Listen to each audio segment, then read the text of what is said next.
देखो अगली हमारी अंतःस्रावी ग्रंथि कौन सी है? एड्रिनल ग्रंथि। हिंदी में इसको क्या कहते हैं? अधिवृक्क।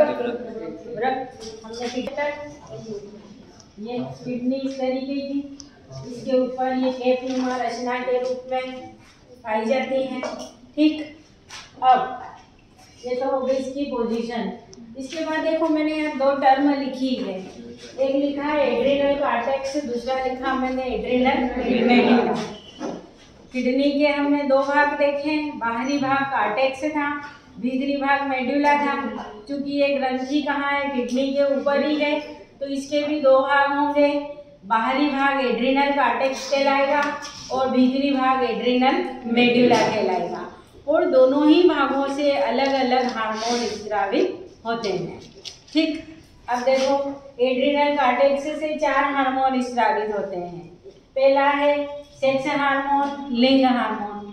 मेल और फीमेल में सीक्रेट होते हैं अलग अलग, और इन हार्मोन के सीक्रेशन के कारण ही किशोर अवस्था में द्वितीयक लैंगिक लक्षणों का विकास होता है।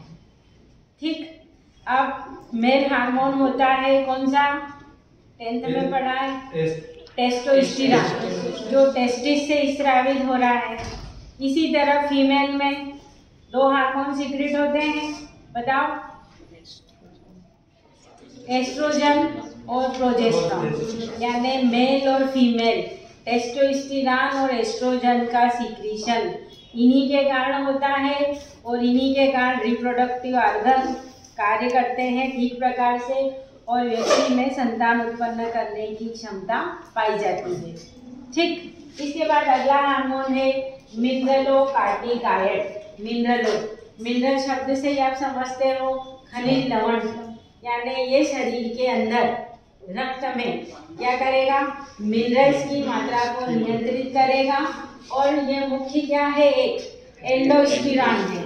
अब अनियमितता पढ़ेंगे तब बताऊंगी कि एंडोस्टेरॉन का मीनिंग क्या है। ठीक, मिनरल्स सोडियम पोटेशियम इनकी मात्रा को ये कंट्रोल करेगा।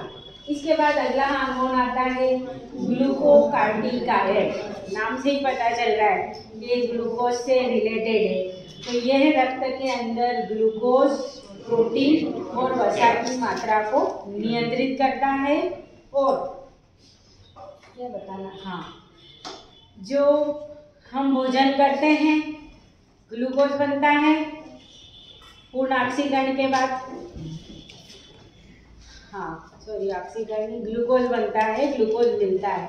अब जितना हम काम करेंगे वो ग्लूकोज का यूटिलाइजेशन हो जाएगा, लेकिन जो अतिरिक्त ग्लूकोज रहेगा वो हमारे शरीर का जो अंग होता है कौन? यकृत, वो उस ग्लूकोज को काय में बदल देता है?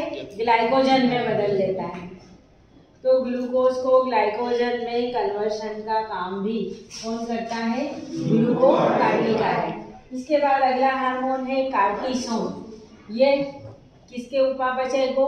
प्रोटीन के उपापचय को नियंत्रित करता है।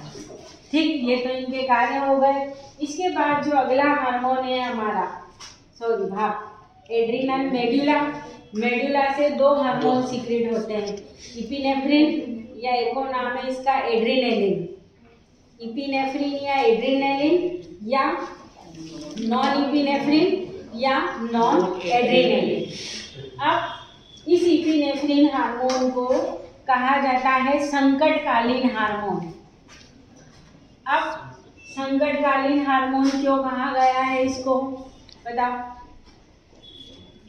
यूं हमसे कोई कहे, मैं दूसरों से नहीं, मैं मेरे ही लूँ कि दौड़ो, तो मैं क्या कहूँगी? नहीं, मैं ज़्यादा नहीं दौड़ सकती, मेरे पैर में लगी हुई है, यही बोलूँगी। अपन बहाना करते हैं, लेकिन संकट के समय हम ऐसा व्यवहार प्रदर्शित करते हैं जो सामान्य अवस्था में नहीं करते हैं। कोई शेर आएगा, कोई तेज गाड़ी या कोई बैल दौड़ेगा, तो मैं क्या करूँगी? भूल जाऊँगी कि मेरे चोट है। यूँ मेरे से कोई कहे या किसी से कुछ कहे कि छत से कूदो, कूदेंगे अपन, लेकिन कोई बंदूक लेके खड़ा है या कोई जानवर आ रहा है तो अपन कहेंगे ये तो मुझे मार डालेगा, कूदने से सिर्फ हाथ पैर ही तो टूटेंगे, तो बचूंगा तो मतलब संकट के समय हमें अतिरिक्त ऊर्जा की आवश्यकता होती है, तो ऊर्जा हमारे अंदर जो ग्लाइकोजन है उस ग्लाइकोजन तुरंत ग्लूकोज में कन्वर्ट हो जाता है और हमको वो अतिरिक्त ऊर्जा मिलती है।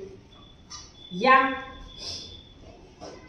जैसे आप लोग कभी डर जाते हो, अचानक कोई आया, कुछ भी हुआ, तो क्या करते हो, भले अपन कितने ही जनों के बीच में हो, या तो एकदम अलग से चिल्ला देते हैं, आती है डरने पर जो हमारा एक्सप्रेशन रहता है।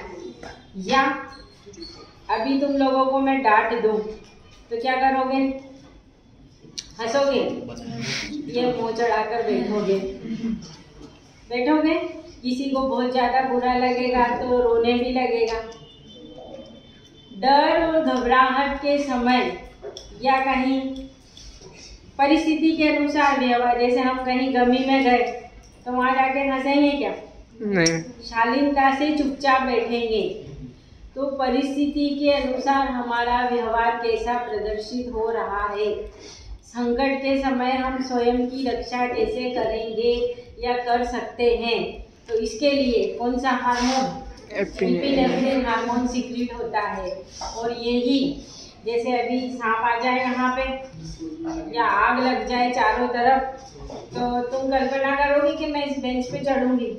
नहीं, लेकिन उसमें मैं 1 सेकंड में नहीं लगेगा, नहीं ये हो जाऊंगी। तो हमको संकट से लड़ने की क्षमता ये हार्मोन देता है।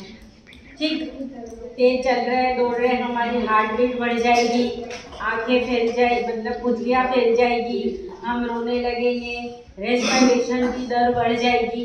ये सारे प्रभाव होते हैं डर, संकट या जो भी दुर्घटना के समय। अब हम एक बार डर गए तो क्या जीवन भर डरे हुए रहेंगे क्या? हार्ट बीट भी सामान्य होगी, जो हम ऊपर नीचे चढ़े हैं वो वापस उतरेंगे, सब कुछ पहले की तरह होगा। कोई रो रहा है तो वो चुप होगा। यानी जो एपिनेफ्रिन के कारण प्रभाव उत्पन्न हुए थे वो वापस समाप्त भी तो होंगे। तो उन हार्मोन को समाप्त कौन करेगा?